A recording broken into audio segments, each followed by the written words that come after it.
Call the meeting to order, June 2nd, 2025. Kate, we have confirmation of quorum and probably notice, please. Confirmed. All right, very good. First item on the agenda is the minutes of the May 6, 2025 meeting. Do the members have comments or questions on the minutes? How about a motion on the minutes? I'll second. Those in favor of adopting the minutes, signify by saying aye. Aye. Carries.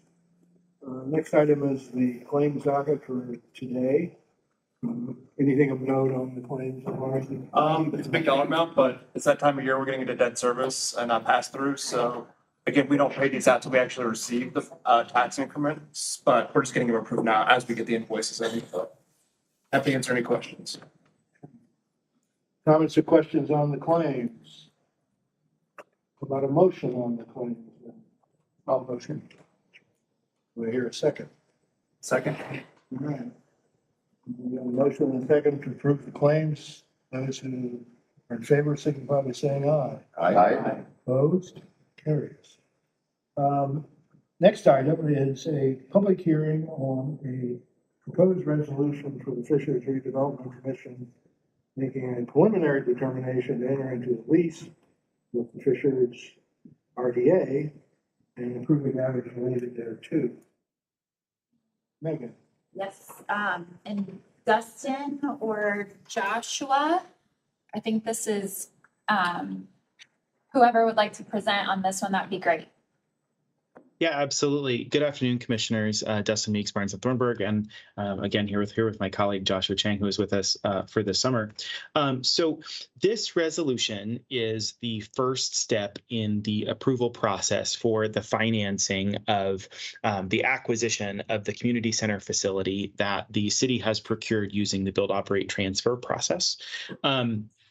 So the city is acquiring that facility, which is located at the corners of Hoosier Road and sort of roughly 121st Street in the city. And the financing structure that has been decided on is a redevelopment commission, redevelopment authority, lease rental revenue bond financing. This financing will actually be paid using special benefits tax, or property tax backed financing. And because it is a property tax financing and above the controlled project threshold, the first step of the process is for the commission to hold two public hearings, one this week and then a second next week, and to consider what is called a preliminary determination resolution, which walks through the parameters of the financing and the way that the financing will adjust tax rates in the redevelopment district. Which is coterminous with the boundaries of the city. And so what this resolution walks through is that it is a $65 million maximum amount financing. And then it walks through the impact on rates as provided by the statute. So this week we will not be considering approval of this. That'll be for next week on the 9th. But this week will be the first of two public hearings on the project and the financing. So happy to answer any questions that you might have about specifics in the resolution. This is the new center over there. Yeah, and to give some context, as Dustin mentioned, it's under the build, operate, transfer statute. Build, operate, transfer, it's not expected to occur until September. We are going ahead and moving our approval financing through just because, as you guys all know, with Senate Bill 1 made some pretty substantial changes to property taxes. So this gets the financing under essentially old Indiana law prior to the transfer, because there's a lot of unknown, especially in the bond market for ratings and things like that. So this is under kind of the old Indiana law, and that's part of the reason we're moving this forward now. So just from a timing perspective, we'll have the bond approved, and then when we actually need to execute for the financing piece, it'll be closer to early fall. And the center is completed. Mm-hmm. Yeah. Thank you. I was reading it was 65 million for the center. Is that correct? That's right. Those max parameters, 65 million, and the build operate transfer statute, we have it at 62 million. So some cushion on there just in case some rates change or anything like that. Okay. What's the tax effect that you're referencing in the change? It is not, so it's not like you have to spell out kind of the tax rate implication of it. We've built that into what the tax rate planning strategy for the city. So it is not, and then we have debt that falls off, which is part of the reason we've executed this strategy. So it shows a rate, I can't remember the exact rate implication it shows, but it's essentially not a increase because it's accounted for in the other debt service that drops off. So we have if you say it's a debt service payment of $3 million, we have old debt of $3 million that expires that just levels with that. Okay. I can understand. Further comments, questions from the members? All right, I think we need to conduct a public hearing on this proposed resolution. So we will open the public hearing. Members of the public here to ask questions or make comments on the proposed resolution. Should we invite Larry in then? He's here. He will report on the public comments. He will report on the public comments. All right. Hearing no questions or comments from the public, we will close the public hearing. My understanding is procedurally, we then adopt the resolution next week after the second public hearing. That would be correct. All right, very good. Thank you. Moving on. Next item is the declaratory resolution for Gray Eagle. So for the Great Eagle project at 126 and Brooks School Road, there's two different pieces of that project. Thankfully, everything's moving forward, which is great. But the way that the bonds will be split, there's revenue that's going towards the clubhouse itself that's being captured, and then as well as the multifamily. So this declaratory resolution is setting us up then to be able to start the bond process for this. So it's an allocation area specifically for the clubhouse, and then one for the multifamily piece as well. So we'll have subsequent approvals most likely coming forward as they get closer to closing on their bonds. But this is that first step in setting up those areas. And I think we do have to have a public hearing on this one too.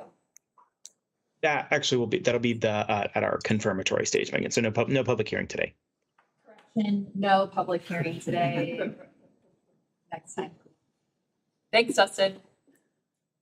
All right, we have the proposed declaratory resolution on the Gray Eagle project. Questions or comments from the members? Why are we involved in the multifamily? Out of curiosity on this one. So they're buying their own bonds, but just like with the Union project and some of these others, the project agreement allowed them to capture the TIF from Okay, those multi. okay. And so this one is the 55 plus, the Oh, age okay. targeted. That's great. So it has a mixture of of duplexes, and kind of traditional multifamily in that whole development. Sounds good. You said duplexes and what? Traditional multifamily, so there will be one larger building Structure. that'll have like the clubhouse amenity center, pool area, and then duplexes will be sprinkled around as well. Multifamily for 55 plus. So it's age targeted and not age restricted, so it's not one of the protected classes under federal law, like what the City View project was. This one is, you're highly encouraged to be 55 plus, but I don't think they have any way of legally enforcing that. But I think the hope would then be, you want to live in a golf community, and have golf amenities, but not live, or not have a bunch of screaming kids around you potentially, or loud neighbors. There'll be a couple in there. Oh, I'm sure there will. My father's family lives in my uncle's family lives in one of those, or he and his wife do. Kids can be in the pool from noon to 3 on Saturdays only. That's all they get. Jeez. As visitors? As visitors. Dang. Well, I mean, I know my kids are loud, so I don't blame them. And then the Gestapo comes out. So I shouldn't use Gestapo in a public meeting like this, Larry. I'm sorry, I wrote it all down, that's fine. Pardon? I wrote it all down, that's fine. Okay. Per My name's Brad.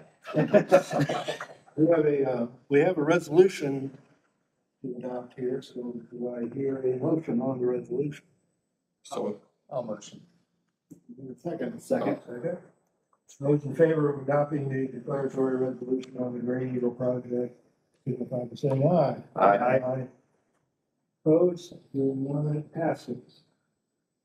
New business, we have an proposed amendment to the Genovis lease. Yes.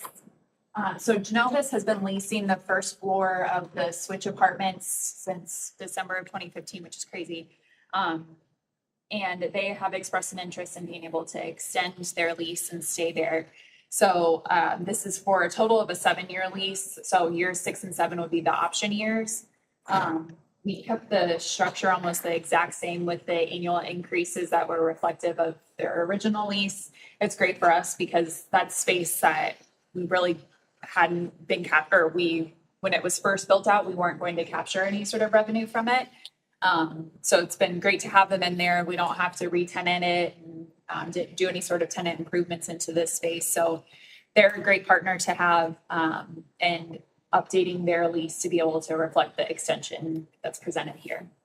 Happy to answer any questions. And our interest is because we're the backup. We actually own that space. Oh, you- Yeah, we actually do. Because I think early on, it was contemplated potentially as park space. But then we had a great company be able to come in there and be in the nickel plate district. So Is that the only piece of that building that the city owns? yes, because the Citizen State Bank area, that's separate. That's owned by the multifamily developer. But I think in our project agreement, we had allowed for us to have that space for the city. Yeah. Thank you. So this extends for 5 years and then An option potentially for for 2. 6 and 7. Any other questions or comments? How about a motion on the resolution to?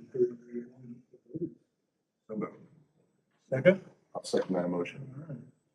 All in favor of the resolution, signify by saying aye. Aye. Opposed, it carries. Next item is the Lux Haven purchase. This is an item that carries over from last month. Yes, and Jennifer, do you mind providing the context of, like, I know the procedurally why we brought this back one more time for them? Yes, of course. So notice was required following the last meeting where you approved transferring the property and making it available for abutting property owners to respond to the offer to purchase. Certified mail was sent out. There was one abutting property owner.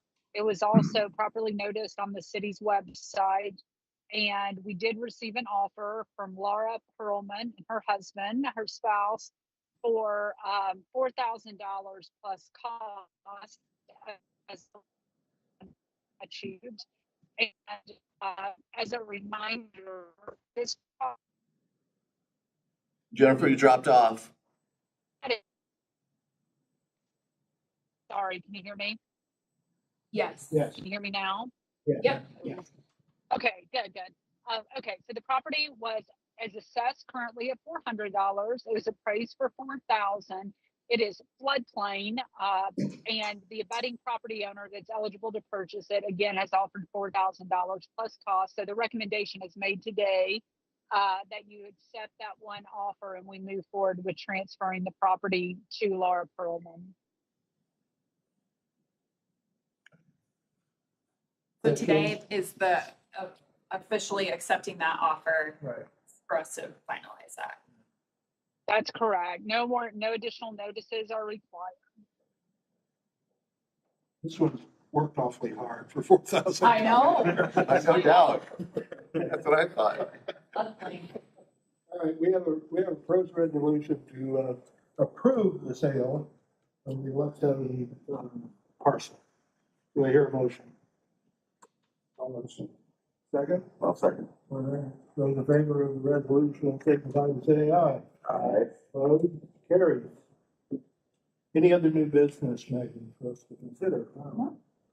All right, then, I know we've got our second meeting next week, to continue with the community center pieces, so. Right.